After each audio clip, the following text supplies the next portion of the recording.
আজকে মূলত দাঁড়িয়েছি 5ই আগস্টের পরবর্তী সময়ে রাজনৈতিক প্রেক্ষাপট চেঞ্জ হওয়ার পরে একটা দল জোরপূর্বকভাবে ইসলামী ব্যাংক দখল করে তাদের মতপুষ্ট মানুষকে বসিয়ে আমাদের নিরীহ ব্যাংকারদেরকে 10,000 প্লাস ব্যাংকারদেরকে চাকরিচ্যুত করে বিভিন্ন ইস্যু দেখিয়ে এখানে আমাদের শুধু সারা বাংলাদেশ থেকে প্রায় 10,000 প্লাস চাকরিচ্যুত বাইরে আমরা আজকে এসেছি মাননীয় গভর্নর মহোদয়ের কাছে স্মারকলিপি দেওয়ার জন্য আমরা যাতে আবার নতুন বাংলাদেশে আমরা নতুন করে আমাদের চাকরি জীবন শুরু করতে পারি।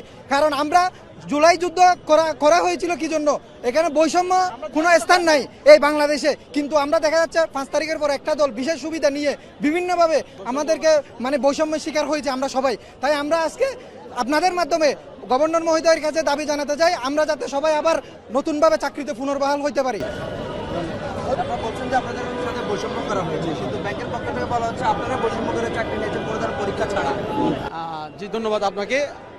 যে কথাটা বলা হচ্ছে আমরা বৈষম্য করে চাকরি নিয়েছি, আসলে এই কথাটা সম্পূর্ণরূপে ভুল। কারণ সেই সময়কার HR পলিসি মেনটেন করে আমরা কিন্তু চাকরিতে জয়েন করেছি এবং দীর্ঘ 8 থেকে 9 বছর আমরা এখানে সার্ভিস দিয়েছি।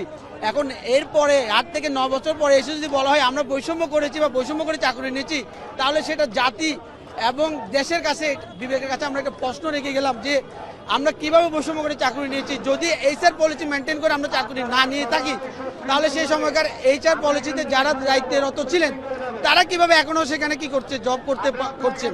তো আমরা বলতে চাচ্ছি আমরা আসলে কোনো বৈষম্য করিনি।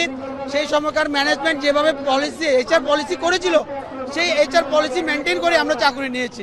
জি ধন্যবাদ।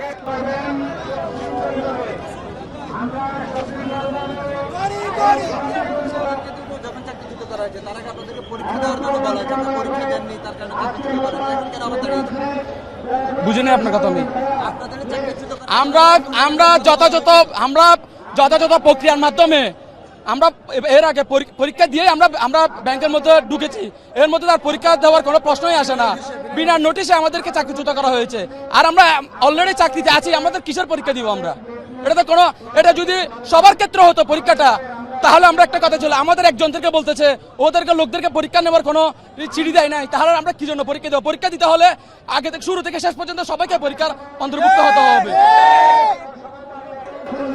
আমরা দাঁড়িয়েছি একটি 5ই আগস্ট পরবর্তী ছাত্র জনতার অভ্যুত্থানের পরে একটি রাজনৈতিক পক্ষ অবৈধভাবে সম্পূর্ণ বিনা কারণে আমাদেরকে কোনো পূর্ব ঘোষিত কোনো নোটিশ না দিয়ে অন্যভাবে আমাদেরকে যে চাকরিচ্যুত করা হয়েছে, আমাদের সেই ন্যায্য দাবি আদায়ের জন্য আমরা আজকে রাজপথে নেমেছি। আমরা এখানে জাস্টিসের জন্য দাঁড়িয়েছি, আমরা জাস্টিসের জন্যই দাঁড়িয়েছি। আমাদেরকে গত 9 মাস আগে 20 জুলাই এক নোটিশে কোনো রকম কারণ দর্শানো ছাড়া টার্মিনেট করা হয়েছে। এরপর যতবারই আমরা এটার ব্যাপারে কথা বলতে গিয়েছি যে আমরা কোন অপরাধে টার্মিনেট হলাম, আমরা যারা টার্মিনেট হয়েছে প্রত্যেকে 4 বছর, 5 বছর, কারো 3 বছর, একদম সর্বনিম্ন 2 বছর 18 মাস পর্যন্ত আমাদের চাকরির বয়স, এবং আমাদের ম্যাক্সিমাম আমাদের সহকর্মীদের চাকরির বয়স চলে গেছে। অন্য কোনো তারা এই মুহূর্তে দাঁড়িয়ে অন্য কোনো চাকরিতেও তারা করতে পারবে না, যেহেতু 4-5 বছর তারা একটা প্রতিষ্ঠানে কাজ করে তাদের নিজের একটা সময় তারা এখানে ব্যয় করেছে। তো এক নোটিশে যখন আমাদের টার্মিনেট করা হলো, আমরা বরাবরই ম্যানেজমেন্টের সাথে কথা বলতে চেয়েছিলাম যে স্যার আমাদের কি অপরাধ ছিল, আমরা কেন টার্মিনেট হলাম। তারা কোনোভাবে আমাদের সাথে কথা বলতে চায়নি, এটা কোনো ধরনের উত্তর দেয়নি, বরঞ্চ তারা একের পর এক ছল চাতুরির আশ্রয় নিয়েছে। যখনই আমরা কথা বলতে চেয়েছি তখন তারা কখনো মারধর করেছে, কখনো মামলা দিয়েছে আমাদের নামে, বিভিন্নভাবে হয়রানি করেছে, পুলিশে হয়রানি করেছে।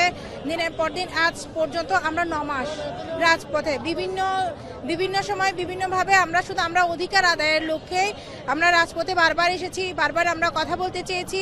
আমাদের নামে যে মামলা দেয়া হলো, আজকে আমরা 7 মাস ধরে মামলাতে আমরা আমাদের প্রত্যেকের চাকরিতে স্ব সিটে পুনর্বহালটা চাই, আমরা স্ব সম্মানে পুনর্বহালটা চাই।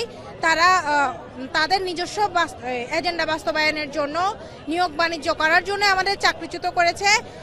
আর 24শে জুলাই যে আমাদের বৈষম্য বিরোধী যে আন্দোলনটা হলো, তখন মানুষ কি করলো? বৈষম্য না হওয়ার জন্যই তো তারা যুদ্ধ করলো। কিন্তু দিন শেষে কি হলো? ওই সেই যে 5ই আগস্টের পরে ব্যাংকারদের সাথে সবচেয়ে বড় বৈষম্যটা হলো, সবাইকে বিনা কারণে এক নোটিশে চাকরি থেকে বের করে দিল।